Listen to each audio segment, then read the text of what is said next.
los programas más influyentes del periodismo peruano.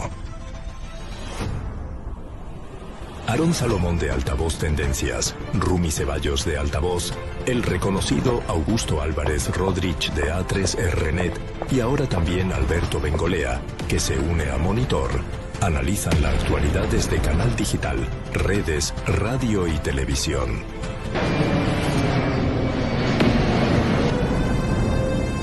A ellos se suma un equipo de reporteros, técnicos, directores, editores y diseñadores, que utiliza las tecnologías digitales más avanzadas para entregar información rápida, precisa y de alto impacto. Monitor, líderes para informar a los líderes.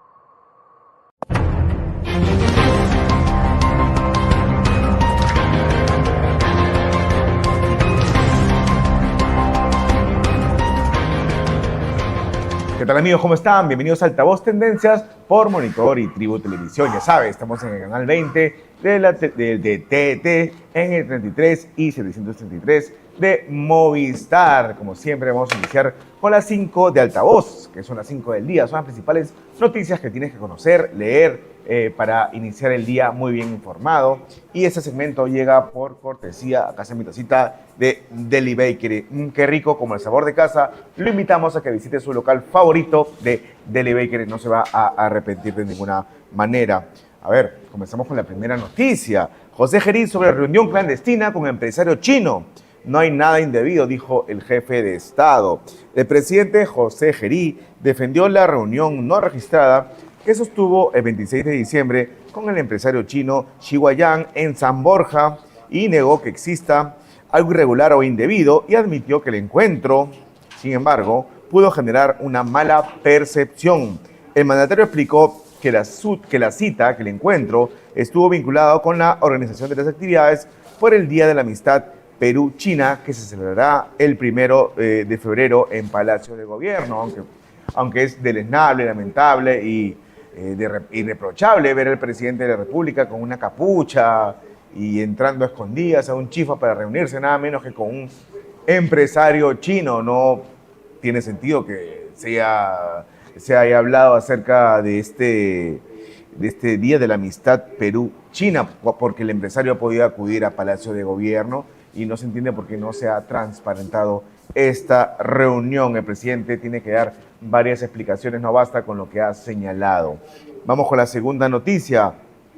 El suboficial que muy bien abatió a un sicario en Comas fue ascendido en una ceremonia llevada a cabo en Palacio de Gobierno. El suboficial Erickson Roy Pozo Reategui, quien el pasado miércoles 7 de enero abatió a un sicario en Comas, mientras se encontraba de civil, fue condecorado y ascendido ayer al grado de suboficial de primera en una ceremonia oficial realizada en Palacio de Gobierno. Es una excelente noticia. En la actividad participaron el presidente Gerí y el comandante general de la policía, Óscar Arriola, que fueron encargados de colocar los galones a la gente en reconocimiento a su accionar decisivo frente a un hecho criminal que se inició con el asesinato de un conductor de transporte público. Voy a explicar qué pasó.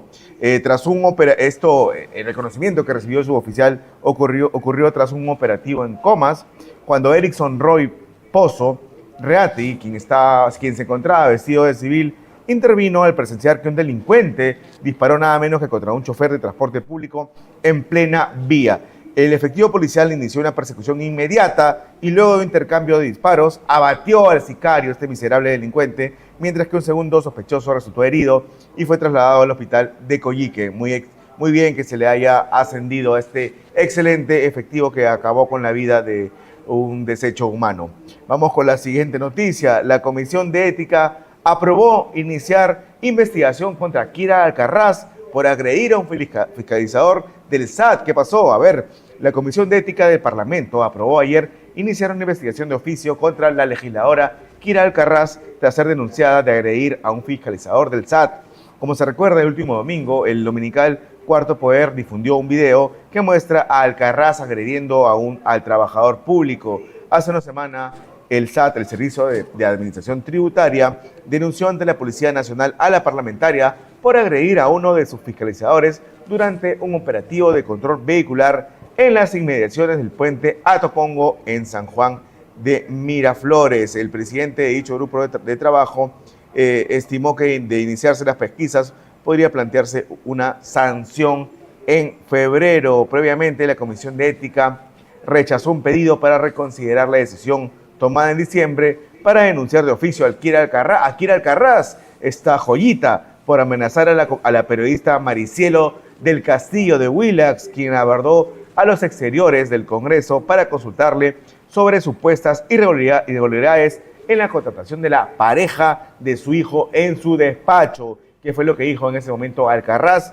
Si estuviera alterada, ten por seguro que ya te hubiera estampado contra la pared, le dijo Alcaraz en ese momento a la periodista de Willax. Alcaraz merece una sanción drástica, suspensión de 120 días, que es la pena máxima que puede imponer el grupo de ética.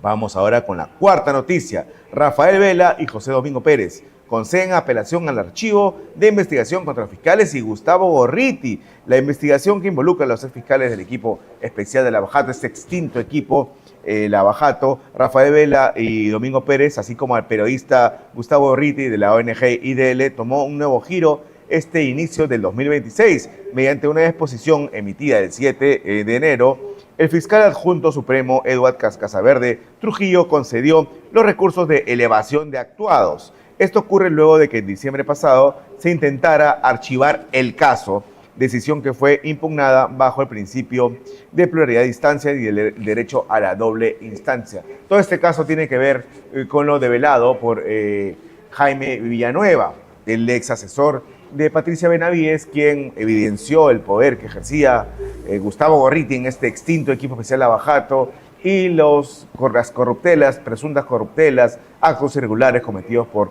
Domingo Pérez y Rafael Vela en ese sentido. Por ejemplo, Villanueva dijo que Gorriti controlaba el caso Cocteles, habló de cerco criminal que le tendieron al expresidente Alan García. Estos tres personajes, Gorriti, Rafael Vela y Domingo Pérez, entre otras perlas que narró Villanueva. Tanto la Procuraduría Especializada en Delitos de Corrupción como el abogado Luis Miguel Caya presentaron sus recursos dentro de los plazos legales, aplicando el principio pro actione a favor de la continuación del proceso ante la duda. Los puntos más relevantes que serán revisados por la primera Fiscalía Suprema Penal son tres.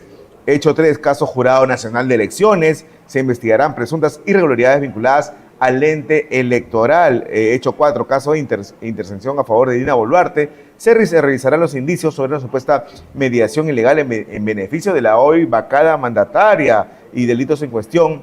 La carpeta fiscal mantiene bajo la lupa los presuntos delitos de cohecho pasivo específico, patrocinio ilegal y tráfico de influencia. La elevación de este caso permitirá que un fiscal superior realice un control de legalidad sobre la disposición de archivo, asegurando que no existan omisiones a la valoración de las pruebas. La resolución ratifica que los actuados deben ser revisados en relación con la actuación de los antes mencionados, Vela, Domingo Pérez y Gustavo Gorriti. Esperemos que ese caso no se archive definitivamente y que se pueda seguir investigando.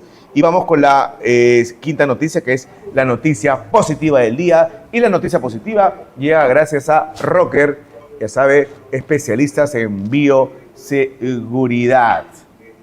Empresarios de Paracas impulsan auge del consumo del chilcano. Ahora que es veranito, cae bien un chilcano siempre con moderación. La Cámara de Turismo y Comercio Exterior de Paracas, Capatur, sostuvo que el tradicional cóctel peruano chilcano tiene un alto potencial de crecimiento, tanto a nivel nacional como internacional, siempre que exista una adecuada promoción del Estado articulada con el esfuerzo del sector privado. Así lo afirmó Eduardo Jauregui, presidente de Capatur, durante el inicio de la tercera ruta regional del Chilcano Salud con Chilcano, evento que se desarrolló en el balneario de Paracas y que se extenderá por diversas ciudades de la región Ica, como Ica, Palpa, Pisco, Nazca, Chincha y Marcona. Jauregui indicó que la aceptación del chilcano podría incrementarse de manera sostenida en el mediano plazo, alcanzando un posicionamiento similar al del pisco sour, nada menos, siempre que se faciliten acciones y promoción y difusión de desde el sector público. Esas fueron las 5 noticias de Altavoz y quiero comentarles una de refilón, una como colofón. A ver, Carlos Álvarez tiene una condena por peculado que omitió incluir en su hoja de vida ante el Jurado Nacional de Elecciones. El cómico Carlos Álvarez, candidato presidencial de País para Todos, tiene una condena judicial por peculado contra el Estado que omitió incluir en su hoja de vida ante el Jurado Nacional de Elecciones. El humorista recibió esa sentencia por haber sido operador de Vladimiro Montesinos, ex asesor del fallecido expresidente Alberto Fujimori. El expediente número 31 del año 2002 de la Tercera Sala Penal Especial de la Corte Superior de Justicia de Lima condenó a 4 años de pena privativa de libertad a Carlos Álvarez como cómplice de delito contra la administración pública. La sentencia, que se decidió por mayoría de vocales superiores, luego se modificó a 3 años de prisión suspendida. Todas las noticias que aquí he mencionado las pueden encontrar en nuestro sitio web altavoz.p. Vamos a hacer una pausa comercial y ya regresamos. Estamos en Altavoz Tendencias por Monitor y Tribu Televisión. Ya volvemos.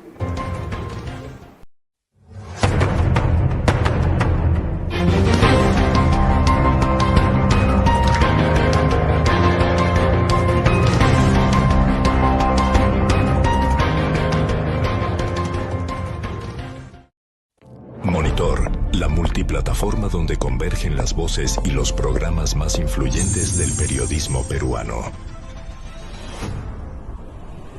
Aarón Salomón de Altavoz Tendencias, Rumi Ceballos de Altavoz, el reconocido Augusto Álvarez Rodríguez de A3RNet y ahora también Alberto Bengolea, que se une a Monitor, analizan la actualidad desde canal digital, redes, radio y televisión.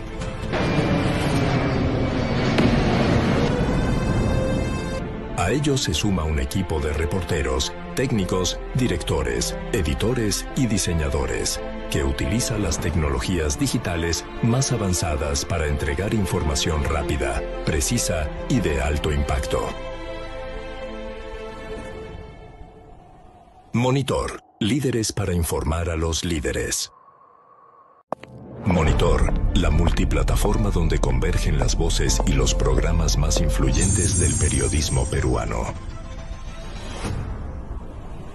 Aarón Salomón de Altavoz Tendencias, Rumi Ceballos de Altavoz, el reconocido Augusto Álvarez Rodríguez de A3RNet y ahora también Alberto Bengolea, que se une a Monitor, analizan la actualidad desde canal digital, redes, radio y televisión.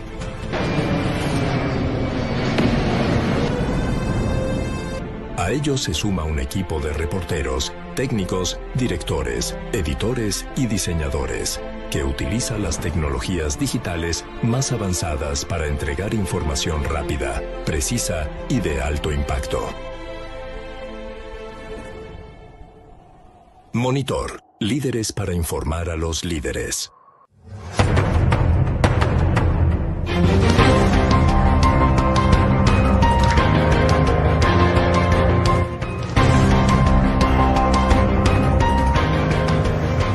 Estamos de regreso en Altavoz Tendencias por Monitor y Tribu Televisión. Nos encontramos a la espera de Luis Miguel Caya. Él es abogado, candidato a diputado por el APRA. Se encuentra ya a unas cuantas cuadras. En tanto, vamos avanzando con la información que nunca descansa. La Comisión de Fiscalización convocará al presidente José Gerí por esta reunión clandestina, secreta, con un empresario chino que nos hace recordar a los peores episodios del gobierno de Castillo, del golpista Castillo con esta vivienda en el Jirón Zarratea, donde el exmandatario, hoy preso en el penal de Barbadillo por golpista, sostenía reuniones con empresarios políticos para llevar a cabo corruptelas. El presidente de la Comisión de Fiscalización del Parlamento, Elvis Vergara, anunció que el grupo de trabajo que lidera convocará al mandatario José Gerí para que explique la reunión no registrada que sostuvo en San Borja, en un chifa en San Borja, con el empresario chino Xiwa Yang, que dijo Vergara, más allá de declarar el caso a la ciudadanía, tiene que venir al Congreso a aclarar el tema. Estamos evaluando citarlo para la sesión del miércoles, o sea, para mañana, aunque todavía no figura en la agenda de dicho grupo de trabajo. Vamos a enviar el oficio seguramente en las próximas horas, indicó ayer el legislador de Acción Popular. Vergara señaló además que las circunstancias del encuentro del jefe de Estado con este empresario chino encienden las alarmas, no se puede pasar por agua tibia y no podemos omitir por lo menos una indagación al respecto. Desde acá yo no quiero pedir vacancia porque me parece que es un proceso muy extremo, muy traumático de cara a las elecciones cuando faltan 3 meses, pero sí que el presidente José Gerí dé las explicaciones del caso. Como se recuerda, José Gerí utilizó el cofre presidencial para una reunión secreta clandestina con el empresario chino Yang en San Borja, en un chifa que se dio el pasado 26 de diciembre y cuya agenda se desconoce, según reveló el último fin de semana el dominical Punto Final de Latina Televisión. El dignatario llegó al lugar ese día a las 10:18 p.m. a bordo del cofre presidencial de placa EGK 267 y lucía una capucha que prácticamente le cubría el rostro. Nos informan que ya llegó Luis Miguel Calla. Vamos a hacer una brevísima pausa para que ingrese nuestro primer invitado. Ya regresamos.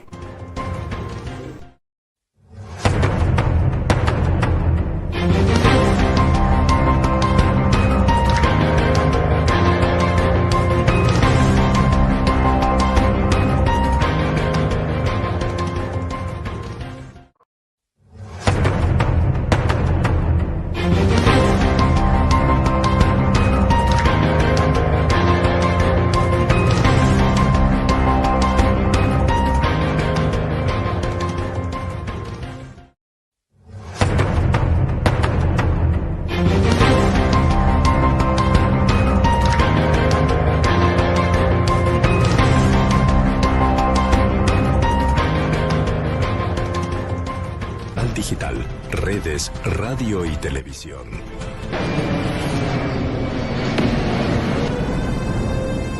A ellos se suma un equipo de reporteros, técnicos, directores, editores y diseñadores que utiliza las tecnologías digitales más avanzadas para entregar información rápida, precisa y de alto impacto. Monitor. Líderes para informar a los líderes.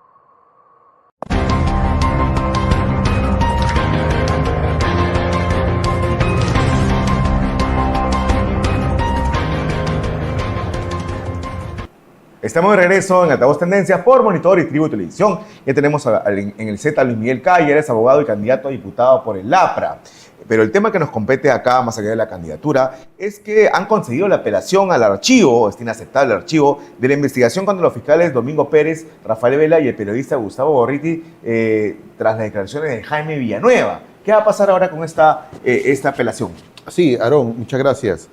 Luego del archivo indebido, ilegal, que realizó el fiscal Casaverde, provisional y puesto en ese cargo por Del Espinosa, traído de provincia a Lima con el único objetivo de archivar este caso. Porque recuerda que en este caso, en esa denuncia que nosotros hicimos y en los demás otros casos, como el caso Copteles, la injerencia que tuvo de la Barba en el caso Copteles, cómo Gustavo Gorriti conducía la investigación de Copteles, por ejemplo. Eso fue lo que dijo Jaime Villanueva. Nunca se hizo ninguna investigación, ninguna diligencia buscando medios probatorios. Jamás se pidió el levantamiento del secreto de comunicaciones de los investigados, jamás se solicitó el informe de geolocalización de los investigados, jamás ni siquiera se hizo un allanamiento. Pero el mismo Gorriti declaró que sí se reunió con Domingo Pérez y Vela en su vivienda. Por eso te digo, a pesar de que existen no solo las declaraciones de Villanueva, sino también las declaraciones del propio Gustavo Gorriti, nunca se hicieron las diligencias, nunca se hicieron las investigaciones. Y se terminó archivando ese caso porque evidentemente nunca se pudo conseguir los medios probatorios, el Ministerio Público nunca accionó, el Ministerio Público nunca persiguió el delito. Frente a eso nosotros hemos presentado una elevación de actuados. ¿Qué significa eso? Significa que estamos presentando una queja o una apelación, como usted lo pueda llamar, es elevación de actuados en el sistema procesal penal, para que el superior inmediato sea quien pueda decidir si es que deberá de continuar la investigación y si es que es otro fiscal el que debe de asumir ese caso. ¿Y quién lo vería? ¿Un fiscal supremo o un fiscal superior? Lo que ahora tiene que verlo es el despacho del doctor Pablo Sánchez.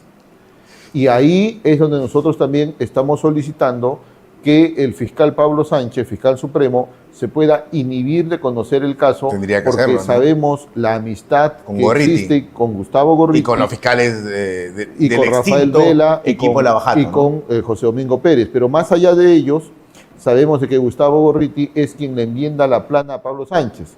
Sabemos Claro. que Gustavo Gorriti es quien le dice qué tiene que hacer y qué no tiene que hacer. Recuerda esa diligencia frustrada en el local de IDL, realizada por el fiscal Ruruch, donde Gustavo Gorriti le increpa: ¿usted qué hace aquí? Prácticamente como si fuera su jefe.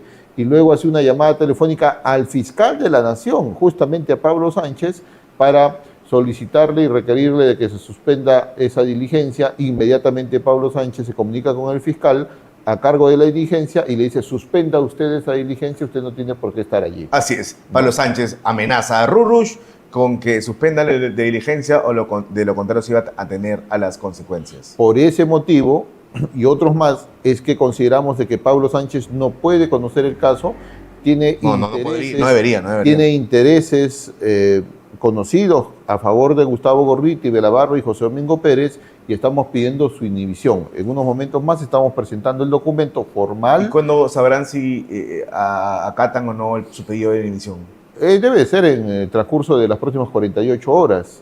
No puede ser más allá. Y Es si inaceptable. No puede ser estaría- posible que vea este caso Pablo Sánchez porque lo va a archivar. Evidentemente, Pablo Sánchez tiene intereses allí y lo que él va a hacer seguramente es archivar el caso y no continuar con la investigación, que es lo que se debería de hacer con la finalidad de saber la responsabilidad penal de los investigados. ¿Cuáles son los delitos imputados en este caso? En mi caso es delito cohecho, tanto a José Domingo Pérez de la Barba y Gustavo Gorriti por haber realizado el cerco criminal al expresidente Alan García y haber prácticamente entregado información privilegiada A cambio de su permanencia en el equipo de Lavajato. reservada a Gustavo Gorriti a cambio de que Belabarba continúe en el equipo especial Lavajato como coordinador, utilizando de intermediario a Gustavo Gorriti para que interceda con Zoraida Ábalos y todavía lo ratifique en el cargo de coordinador especial Lavajato, y lo mismo José Domingo Pérez, quien estaba a cargo de la investigación, dejando pues que la investigación reservada sea compartida con Gustavo Gorriti, y de esta manera le hicieron el cerco criminal. al También presidente figura Alan García. patrocinio ilegal y tráfico de influencias. Sí, esto es en referencia a el caso Copteles. Ujú. Justamente, es una investigación que nace en mérito a las declaraciones del señor Villanueva, donde señala, donde narra y donde expresa claramente que Gustavo Gorriti era quien dirigía y conducía las investigaciones en el caso Copteles. Era quien les decía a Belabarba y a José Domingo Pérez a quienes tenían que investigar, qué tenían que preguntar, qué diligencias tenían que realizar. Gustavo Gorriti era prácticamente el titiretero de todo el caso Copteles. ¿Y usted cree que ha ocurrido así? ¿Lo podría afirmar? Yo tengo la hipótesis de que sí. De que Gustavo evidentemente, Gorriti era quien manejaba el caso Copteles. y tenemos pruebas palpables de que esas investigaciones han servido para afectar la candidatura de Keiko Fujimori, por ejemplo, en 2016 y en el 2021, donde utilizaban información reservada, pasaban a través de IDL o era replicado a través de otros medios satélites que tiene IDL y afectaban directamente la candidatura de Keiko Fujimori. Es decir, utilizaban esa carpeta fiscal como un instrumento político para destruir la candidatura de Keiko Fujimori. Y es el modus operandi en el cual siempre ha venido operando el señor Gustavo Gorriti. Y en el caso de Jurado Nacional de Elecciones, Vela coordinó con Yanet Talavera, asesora, según Villanueva, ¿no? Asesora entonces de Salas Arenas para perjudicar a Keiko Fujimori. Eso es lo que ha declarado Villanueva. Y para otorgarle, para designar como presidente a Pedro Castillo.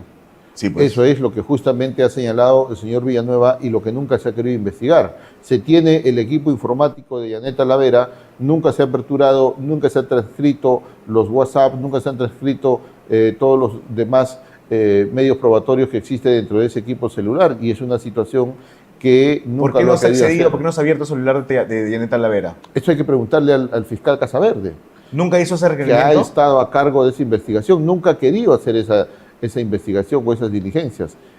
Hay que saber o hay que preguntarle el por qué.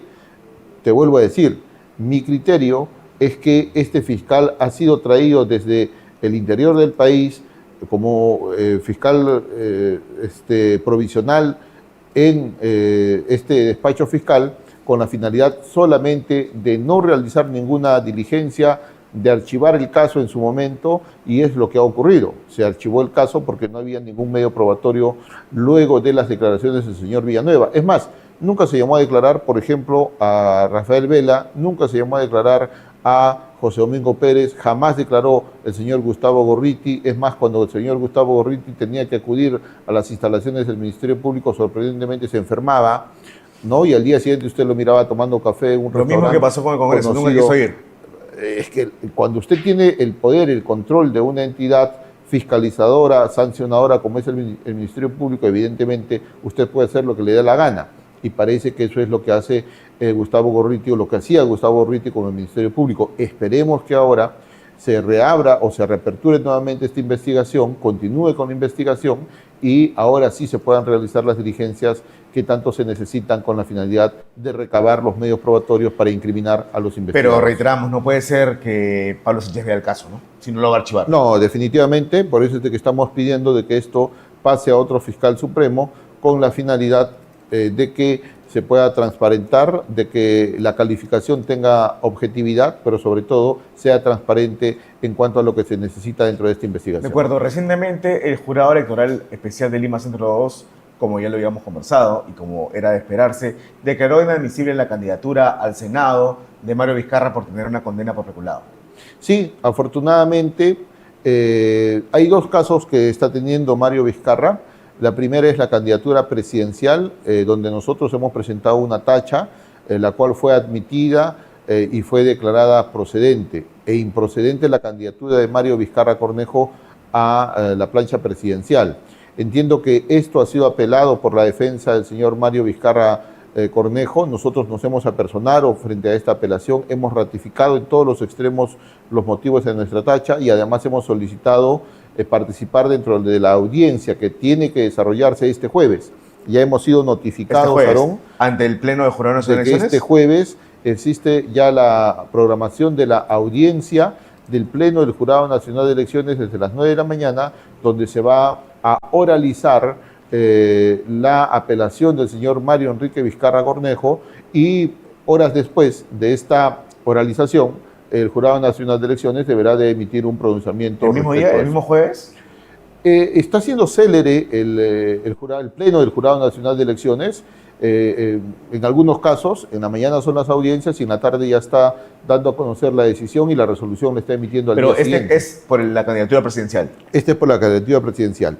En el caso del Senado, sí, también el fin de semana se ha notificado la improcedencia ya en primera instancia del Jurado Electoral Especial de Lima Centro 2. Se ha determinado la improcedencia de la candidatura de Mario Vizcarra Cornejo al Senado, por considerar de que se ha vulnerado justamente la Ley Orgánica de Elecciones y el reglamento de inscripción de candidatos a elecciones generales de 2026, puesto que Mario Enrique Vizcarra Cornejo tiene una denuncia por peculado. Y señala esta resolución claramente que aquellos candidatos al Senado tienen impedimentos legales. Uno de esos impedimentos es haber sido condenado por el delito de peculado, aún hayan sido rehabilitados. Y creo que esto te marca una pauta de lo que va a ser la decisión del Jurado Nacional de Elecciones. Pero Mario Vizcarra no está rehabilitado porque no ha pagado su reparación civil, ¿no? Es algo que nosotros le hemos venido diciendo siempre. No está rehabilitado. A pesar de que el señor Alejandro Salas, a pesar de que el señor Mario Enrique Vizcarra Cornejo dicen de que ha sido rehabilitado, el Poder Judicial lo desmiente. Es más, la semana pasada, Aarón, la defensa del señor Vizcarra ha sido notificado con una resolución del jurado de la Corte Superior de Justicia de Moquegua, en la que le dicen claramente de que la rehabilitación aún no ha sido consentida. Es decir, de que no es cosa decidida, que todavía no es cosa juzgada, y sobre ella pesa un pedido de nulidad que ha presentado la Procuraduría General del Estado. Es decir, el señor Vizcarra ha mentido en una declaración jurada que firmó, en una declaración jurada que presentó ante el Jurado Nacional de Elecciones, por lo cual no solamente el Pleno del Jurado Nacional de Elecciones debe declarar improcedente su candidatura como presidente de la República, sino que también deberá de remitir todo el expediente al Ministerio Público con la finalidad de que se haga la denuncia correspondiente por falsedad genérica. ¿Usted está seguro de que Mario Vizcarra no va a postular, no va a poder postular ni a la presidencia ni al Senado? Mire, el marco legal que existe en nuestro país nos da la razón. El marco legal, todo el marco legal que tenemos para estas elecciones generales del 2026 nos hacen decir y nos hacen reafirmar, Aarón, de que Mario Vizcarra no puede ser candidato.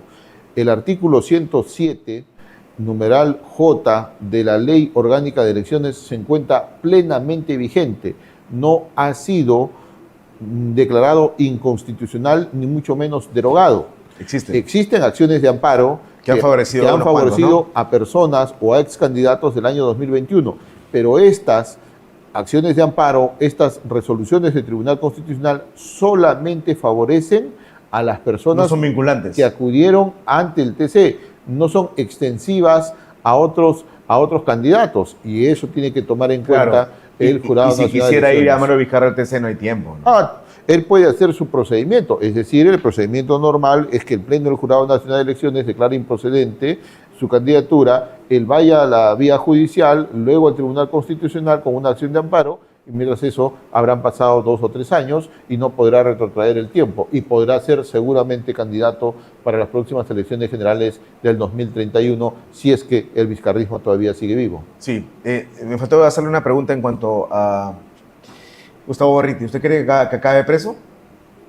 Mire, si es que se realizan las investigaciones con objetividad, si es que tenemos fiscales que verdaderamente persigan el delito, reúnan los medios probatorios y exista algún fiscal valiente que quiera, no haya recibido capacitaciones de IDL, viajes, que no tenga charlas, ninguna relación y que no esté coaccionado a Gustavo Gorriti, estoy completamente seguro de que va a poder tener los medios probatorios para incriminar a Gustavo Gorriti en varios delitos.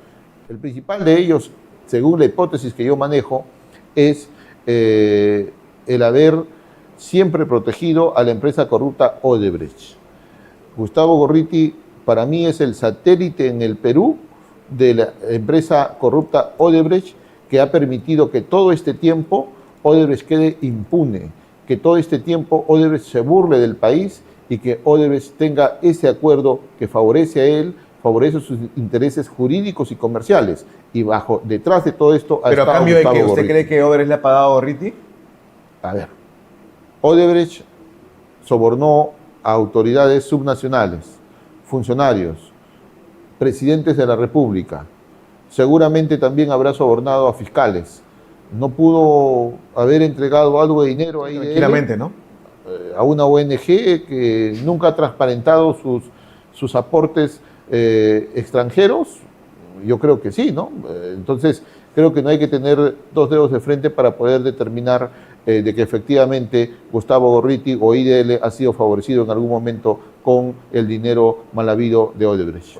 Gorriti es una especie de barata, entonces, es el hombre fuerte de la corrupta consultora Odebrecht en el Perú, para usted. Para mí sí, es una opinión personal que nosotros tenemos, que manejamos una hipótesis en la cual Gustavo Gorriti pues, definitivamente está en el país con la finalidad de proteger los intereses comerciales y jurídicos de Odebrecht. Para eso ha tenido siempre trabajando de la mano con Rafael Belabarba, con José Domingo Pérez y otros fiscales más que siempre han protegido a los intereses comerciales y jurídicos de la empresa corrupta Odebrecht. Pero ya no estamos refiriendo a más personas, entonces podríamos hablar de una organización criminal que se dedicó a defender los intereses de Odebrecht. Y yo siempre te he manifestado, Aarón, eso. Para mí, dentro del Ministerio Público existe siempre una organización criminal que se ha encargado de utilizar mediáticamente y políticamente el Ministerio Público con la finalidad de destruir a quienes pensaban en contra de ellos o a quienes querían investigar cosas que ellos no querían que se investigue. Entonces luego de eso utilizan para incriminar, te crean carpetas falsas, te ponen fiscales allí a los cuales tú puedes conducir y tú puedes decirles qué es lo que tienen que hacer, y eso es lo que ha ocurrido todo este tiempo con el Ministerio Público. Afortunadamente se está acabando. Delia Espinosa ya no existe el equipo Lavajato, ¿no? Ya fue retirada de la Fiscalía de la Nación, el equipo especial Lavajato ya ha sido disuelto y creo de que se está tratando de ordenar un poco las cosas dentro del Ministerio Público y esperemos haber contribuido en Desratizando algo. esa entidad. Sí, y para lo cual creo que nosotros hemos contribuido en algo, Aarón, frente a las denuncias que hicimos con la finalidad de destituir a Adela Espinosa, destitución que debe estar dándose en las próximas semanas. He visto recientemente un debate ya risible, hasta indignante, bueno, reír para no llorar, ¿no? Y para no renegar, en donde un debate entre Katherine Ampuero y Gino Costa, ¿no? Y Gino Costa decía, ¿por qué es eliminado este equipo especial Abajato? ¿Favorece esto a Odebrecht? No, es que Gino Costa, recordemos, pues, es justamente uno de los operadores que tiene Odebrecht en el país, ¿no? O sea, él, juntamente seguramente con Luciano López, Delia Espinosa... La gente que está a favor del acuerdo, nefasto acuerdo, Gustavo del Gorriti, decreto 003 para que Odebrecht pueda pagarle a sus acreedores y llevarse todo su dinero fuera del Perú, ¿no? Ellos habrían querido que todavía el caso esté en las manos de estos fiscales que son defensores de Odebrecht, que es Belabarba y José Domingo Pérez. Y cuando este expediente va a ir a fiscales que verdaderamente, seguramente van a trabajar, verdaderamente van a buscar medios probatorios para incriminar aún más a la empresa, creo de que, y lo mejor de todo, que van a acelerar el proceso. Porque lo que ha hecho en algún momento Belabarba y José Domingo Pérez es retrasar el proceso. Y creo de que están pues de miedo, y solamente lo que ha señalado el señor Gino Costa es una expresión de temor frente a lo que se puede venir, lo que se puede saber, de lo que se puede descubrir en el caso de Odebrecht, que todavía no hemos Y él fue descubierto. parte del gobierno de Toledo, ¿no? Toledo recibió 35 millones de dólares a cambio de la intervención de Casur, ¿no? No solamente eso, Gino Y de PPK también, ¿no? Gino Costa ha sido también parte del gobierno de Pedro Pablo Kuczynski.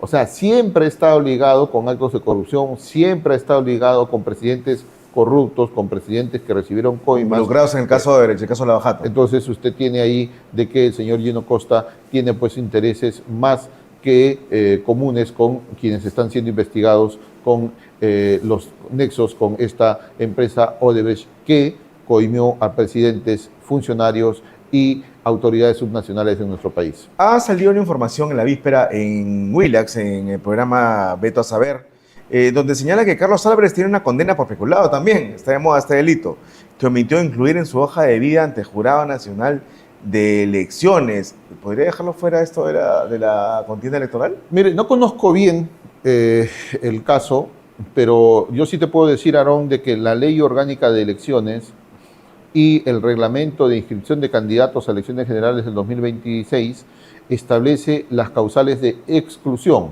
que son distintas a las de la tacha. Ojo, la tacha es un procedimiento en el cual cualquier ciudadano puede presentar hasta un máximo de 3 días después de admitida a la lista.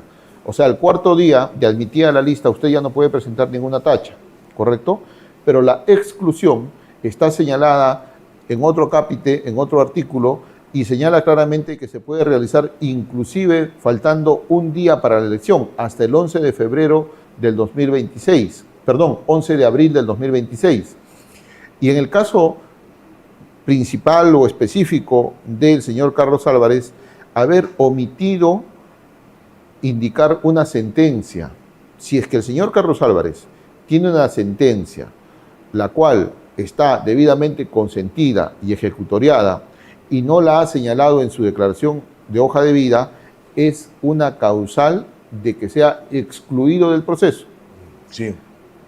Cualquier ciudadano, inclusive el Jurado Nacional de Elecciones, a conocimiento de esta noticia, puede solicitar a el Poder Judicial que le remitan los antecedentes judiciales de el señor Carlos Álvarez. Es una condena en 2002. Y en el caso el Poder Judicial señale de que esa condena sí se ejecutó, se notificó, lo que queda aquí, lo que corresponde, lamentablemente, es la exclusión de ¿Una este persona candidato. común puede ser condenada por peculado? ¿No solamente implica esto para funcionarios públicos? A ver, el peculado, entiendo yo de que él está como tercero civil. Me parece que sí. Entiendo que él está como tercero civil, por eso es que habría que ver la sentencia. Él no ha querido declarar, él no ha, hasta el momento entiendo yo de que no ha hecho ninguna declaración al respecto. No quiso responder cuando el reportero de Beto Saber lo abordó. Esperemos tener la sentencia completa con la finalidad de poder determinar si es que efectivamente el señor Carlos Álvarez ha sido sentenciado. En todo caso, el señor Carlos Álvarez tampoco ha señalado de que no ha sido sentenciado, lo que te abre la posibilidad de que efectivamente sí tiene una sentencia. Y esta situación creo de que debe ser verificada, debe de ser analizada por el Pleno del Jurado Nacional de Elecciones, porque en el caso de que haya sido sentenciado como extraneus de repente por el delito de peculado, ¿Cómo extraneus? es una persona externa que no participa dentro del proceso, pero que sí ha sido beneficiada. Ok. Por eso es de que seguramente ha sido implicado o sentenciado por el delito de peculado. Lo que señala el programa de Beto Ortiz es que la sentencia es por haber sido operador de Vladimiro Montesinos, ex asesor del expresidente Fujimori, ¿no? Claro, porque allí se utilizaban los dineros del CIN para pagar a varios artistas, entiendo yo, en ese momento, con la finalidad de atacar la imagen de quienes atacaban al régimen de Fujimori. Por peculado, pero en este caso alguien que se ha beneficiado de este peculado. Indirectamente, ¿no? Por eso, Aarón, hay que ver la sentencia. Yo espero ver si es que existe la sentencia, pero el Pleno del Jurado Nacional de Elecciones lo que tiene que hacer es solicitar, requerir al Poder Judicial los antecedentes judiciales del señor Carlos Álvarez. Es más, si es que se tiene el número de expediente judicial, lo mostró el programa, el número de resolución, tendría específicamente con solicitar y requerir ese expediente judicial, y si es que el señor Carlos Álvarez tiene una sentencia, aún sea, la norma dice, aún sea con reserva de fallo, ojo, aún sea con reserva de fallo, y usted no la ha declarado en su declaración jurada de hoja de vida, es motivo de excluirlo del proceso. Pero porque es un delito de corrupción. No. ¿No tiene nada que ver? A ver, por eso te digo, una cosa es la tacha, lo señalado en la ley 717, en la Constitución Política del Estado, en este caso Mario Vizcarra. 34.A de la Constitución Política del Estado, que son aquellos que tienen sentencias por delitos de corrupción. Sí. Estamos hablando aquí de sentencias que no has declarado, que no has informado en tu declaración jurada de hoja de vida. Si tú no has indicado esa información en tu declaración jurada de hoja de vida, la ley señala de que tú estás omitiendo información.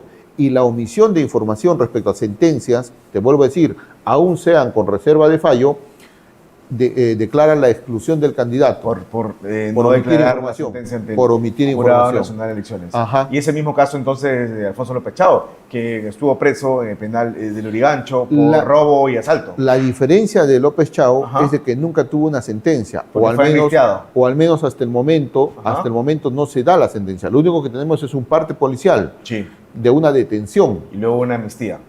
Pero no tenemos la sentencia. Entonces no le pasa nada. O sea, vuelvo a decir, si es que tenemos la sentencia, aún haya sido amnistiado él, o sea, si tenemos una sentencia, aún haya sido amnistiado, evidentemente habría cometido una omisión. No tengo el expediente completo y siempre lo he requerido. Las personas que me han llamado para preguntarme el caso, yo les he dicho, ¿tienen la sentencia? Consigan la sentencia. Solo hay un parte policial, ¿no? Solo tenés el parte policial de una detención. No, de una detención.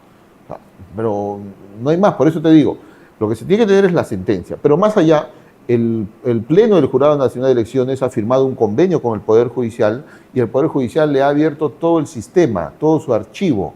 Entonces lo que tiene que hacer el Pleno del Jurado Nacional de Elecciones es requerir al Poder Judicial que le remita todo el expediente judicial con la finalidad de determinar si es que existe una sentencia y si es que esa sentencia no ha sido declarada por el candidato, cae en el indicio razonable de haber cometido omisión, y la omisión, de acuerdo a la Ley Orgánica de Elecciones, corresponde la exclusión del candidato y que de esta manera no podrá participar de las elecciones generales del 2026. De acuerdo. ¿Cómo ha visto usted estas imágenes a qué le ha sabido esas imágenes del presidente Gerí encapuchado yendo a reunirse con un empresario chino en un chifa el 26 de diciembre a altas horas de la noche? Es lamentable la poca transparencia que puede haber desde Pedro Castillo, es más, desde Martín Vizcarra. Recuerda desde que PPK, porque se reunía en su casa, despachaba en su casa. Martín Vizcarra se reunió también a escondidas con Keiko Fujimori para complotar contra Pedro Pablo Kuczynski. Pedro Castillo tenía Zarratea y parece que el señor Gerí tiene pues los chifas, donde realiza aparentemente acciones que van o que los peruanos, o que él quiere que los peruanos no conozcamos. Claro. Porque Si es que es una reunión para ver El día de la amistad Perú-China. De la amistad Perú-China, oiga, las reuniones de un presidente de la República son públicas y debe de ser más aún esas protocolares, es decir, que se deben desarrollar dentro del Palacio de Gobierno. Y creo que eso no ha ocurrido. Y creo de que allí ha hecho mal el señor Gerí en tratar de ocultar primero su identidad al ingresar encapuchado a un local y no público, registrar en su agenda esta reunión. No será transparente, ¿no? Entonces, yo creo que él tiene que dar las explicaciones. Ha dado algunas explicaciones a medias, entiendo Sí, yo. ha dicho, fui a comer un chifa, no hay nada irregular, no hay nada indebido. A ver, el señor tomaba emoliente a las 3 de la mañana y no iba encapuchado, por ejemplo, ¿no? O sea, al contrario, es remangado, ¿no? por eso te digo, creo que hay algunas acciones que no obedecen a la verdad y que el señor Gerí nos está tratando de mentir, nos está tratando de engañar. Preferemos de que él hable con la verdad y nos diga expresamente qué es lo que ha ocurrido, más aún teniendo en consideración de que ese empresario tiene intereses con el Estado, ha sido amigo muy cercano de... Contrató como asesora a Nicanor Boluarte, le ha dado chamba a Nicanor. Por eso te digo, o sea, es una persona que no es desconocida para el gobierno peruano, para el poder que está gobernando en los últimos meses, los últimos años de nuestro país, y creo de que el señor Gerí tiene que hablar con la verdad. De acuerdo. ¿Y tiene que ser citado por la Comisión de Fiscalización? Entiendo que ya hay un pedido formal de algunos congresistas y la Comisión de Fiscalización del Congreso de la República deberá de cumplir su función. Lo que pasa es de que, Aarón, en los últimos años nos hemos acostumbrado que el Poder Legislativo se olvide de una función muy importante que tiene, que es la de fiscalizar, ¿no? La de hacer el control político. Y cada vez que la Comisión de Fiscalización abre un caso nos escandalizamos, cuando lo único que está haciendo la Comisión de Fiscalización es cumplir con su función y su labor. Entonces yo creo de que el señor Gerí deberá de acudir a la Comisión de Fiscalización y poderse determinar que efectivamente se habría cometido un delito o en todo caso transparentar las cosas y decir las cosas que se debatieron, que se acordaron en esa reunión un poco sorpresiva en horas de la noche y subjetiva a varias situaciones, principalmente de decorosa. Sí, podemos especular todo el día, ¿no? Sobre qué se ha podido hablar ahí, incluso siendo más extremistas, que se está entregando el país a los chinos, ¿no? Pero todo eso creo que el presidente de la República, con solo decir la verdad, creo que corta de camino, pero cuando empieza... Pero la verdad es que se reunieron para hablar sobre este día de la amistad Perú-China. No, esa es la verdad de Gerí. Pero, claro. Pero cuando tú empiezas a desmenuzar justamente esa verdad a medias o mentira a medias, empiezas a preguntarte, ¿y por qué? Si era una reunión protocolar, ¿por qué no se hizo en Palacio de Gobierno? ¿Por qué no estuvo dentro de la agenda del presidente? ¿Por qué Gerí tuvo que entrar encapuchado? O sea, ¿y ese empresario qué tiene que ver con el Día de la Amistad y él Perú-China? No es representante, no es representante de la embajada, ¿no? De la embajada. No es representante de la embajada, no es representante del Estado chino. Es decir, o sea, te surgen más preguntas, más interrogantes que evidentemente te hacen suponer de que el señor presidente lamentablemente nos está mintiendo a los peruanos, ¿no? Bueno, pero esperemos que ante la Comisión de Fiscalización... ¿Suficiente motivo para pedir su vacancia? ¿O hay que esperar? Bueno, yo creo que ya estamos a 3 meses de las elecciones. Sería muy traumático para el país un nuevo proceso yo creo que de vacancia. Pedir un cambio nuevamente de presidente en este proceso electoral y estando a pocos meses, a escasos 5 o 6 meses de que haya ya un cambio democrático y constitucional del presidente de la República, creo que sería jalado de los cabellos. Lo que sí le exigimos al presidente de la República es que nos diga la verdad, que nos cuente a los peruanos la verdad y que no trate de burlarse de la inteligencia de los peruanos, que creo yo es lo que está haciendo el señor presidente. Sí, de acuerdo. A ver, usted postula a la Cámara de Diputados por el Partido Aprista. ¿Con qué número? Vamos a la Cámara de Diputados por Lima Metropolitana con el número 26 por el Partido Aprista. 26, el número 26. Bueno, Lima. Es el número que en la elección interna yo he obtenido. Recordarán de que yo soy el nuevo del barrio, por decirlo así. Yo he hecho toda mi vida política, académica. ¿Y por qué no fue por Moquegua? En Moquegua, porque ahora resido en la capital de la República. No se puede. Desde el 8 de febrero del año 2021. ¿Cómo es? ¿Tu DNI tiene que decir, todo depende de tu DNI? ¿Dónde está registrado? No, yo podría haber postulado por Moquegua o por otro distrito o por otra región de nuestro país, yo decidí hacerlo por Lima porque es donde resido actualmente. El trasladarme para hacer campaña a otra región del país, evidentemente iba a ser un poco difícil. Tenía que abandonar mi familia, mi trabajo, mis acciones cotidianas diarias. Entonces yo decidí hacerlo más por Lima y he recibido el respaldo del partido aprista o de los militantes del partido aprista en esta elección interna. Estoy yendo con el número 26. ¿Y cuál es su principal propuesta? A ver, primero yo creo de que vamos a recortar el presupuesto del Congreso de la República a la mitad. No se puede tener un Congreso de la República funcionando con más de 1.500 millones de soles anuales. ¿Con cuánto podríamos funcionar? Yo creo que entre 600 y 700 millones es más que suficiente para poder... Pero para eso hay que despedir personal. Y es otra de las propuestas que nosotros tenemos. El poder manejar 7 asesores dentro de un despacho congresal es sumamente exagerado. ¿Cuántos asesores debería tener cada parlamentario? Entre 3 o 4 asesores. Y estos asesores, Aarón, deberán de ingresar por concurso público. Lo que hacen actualmente... ¿Vamos a eliminar los puestos de confianza entonces? Evidentemente, lo que tiene que ocurrir, porque si no usted va a tener nuevamente un asesor que se encargue de cortarle las uñas al congresista. O va a tener un asesor que se encargue de hacer las llamadas telefónicas y de ser prácticamente un lobista y no ser un asesor. O tener asesores que solamente se limiten a que usted les corte... Vamos a reducir de 7 a 3 asesores. Por lo menos a 3, que es lo mínimo que debe de tener un congresista de la República con la finalidad de poder atender las necesidades. Yo entiendo... Pero no me va a proponer que va a bajar el sueldo, eso es populista y me parece que fue populista lo que hizo Alan García en su segundo gobierno. No solamente populista, el presidente Alan García lo ejecutó. O sea, con esa experiencia también... ¿Pero usted propondría bajar el sueldo de los parlamentarios? Evidentemente. ¿Sí? Al sueldo equiparado al sueldo de un maestro, equiparado al sueldo de un profesor. Aarón. Yo creo que no se puede vivir con ese sueldo. ¿Cómo que no se puede vivir? ¿Un sueldo mínimo? La escala 3.000 soles. La escala máxima que tiene la ley de profesorado, si no me equivoco, es de 7.500 soles. Ya. Usted podría vivir con los 7.500 soles. Un parlamentario debería ganar 7.000 soles.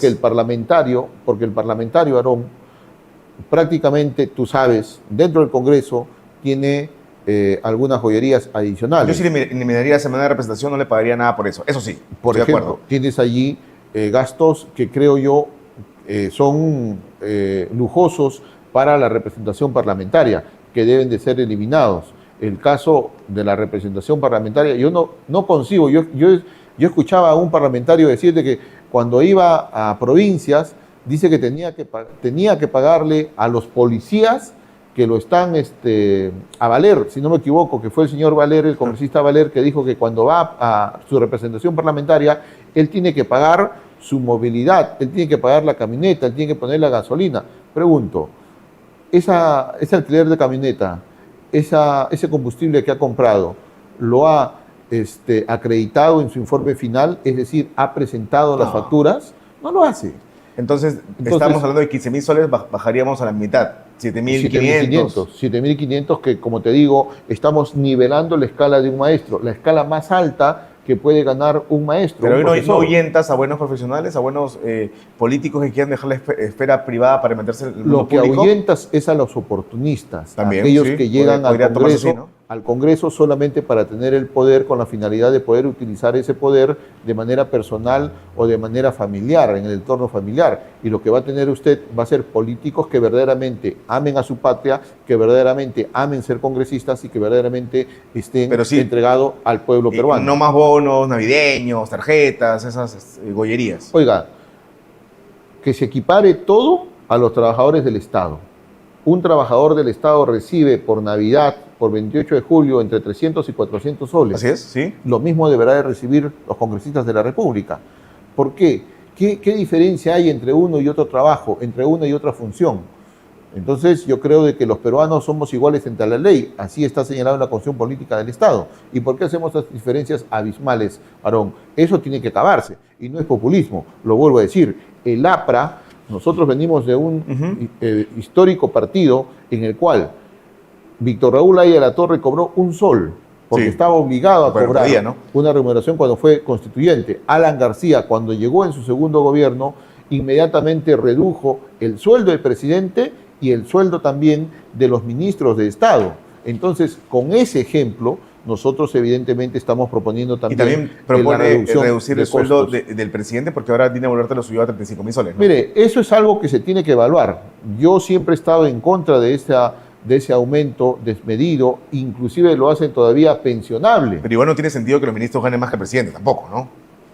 Veamos, Aarón, la mejor situación. Te vuelvo a decir, en el segundo gobierno aprista, los ministros de Estado ganaban la mitad de lo que ganan ahora y eran ministros de calidad. De acuerdo. Eran ministros que le dieron mucho más al país de lo que le han dado estos ministros. Con esos ministros que ganaban la mitad del sueldo, con ese presidente que ganaba la mitad del sueldo, se redujo la pobreza en más de 20 puntos porcentuales. Se entregaron más de 52 instituciones educativas emblemáticas. Se crearon más de 30 hospitales. Se redujo la pobreza enormemente. Aprendió la lección Alan García II.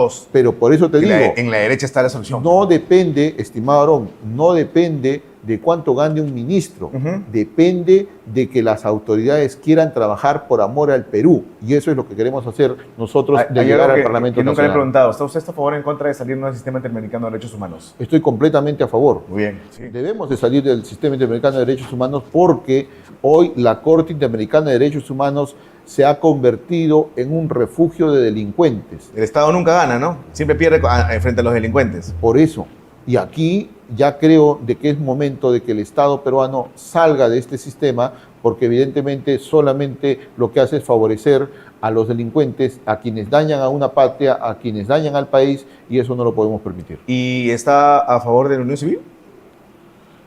Mire, yo creo de que eso tiene que entrar en evaluación, no estoy... Pero no el matrimonio homosexual, eso no. Eso definitivamente no. Creo que existen contratos que deben de ser analizados, debatidos, puestos en el debate público y luego de ello sacar una conclusión importante. Pero no es prioridad, ¿no? Hablamos de una minoría, ¿no? Oiga, lo más importante es sacar a los 25.6 millones de pobres de esa situación, ¿no? En el la país. prioridad principal que yo tengo es la de ejercer control político. Fiscalizar. Y creo de que tú has podido ver, Sí. Aarón, de que creo que hemos realizado ese trabajo de fiscalización, de control político, aún sin ser parlamentarios y sin ser congresistas. Y lo vamos a hacer mucho mejor como diputados, esperando tener siempre el apoyo y respaldo de los electores. ¿Cuál es su número? Por favor, El repítelo. número 26, para lo cual invito a los electores 26. este 12 de abril Sí. poder marcar las 5 estrellas del Partido Aprista y en la Cámara de Diputados escribir el número 26 que va a representar a Luis Miguel Caya en el Parlamento El Nacional. cazador de lagartos. El cazador de la gana. Muchas gracias, Luis Miguel. Gracias, Aarón. Ok, amigos, esa fue la edición del martes de su programa Altavoz Tendencias por Monitor y Tribu Televisión. Nos vemos mañana a las 8 de la mañana. Chau, chau.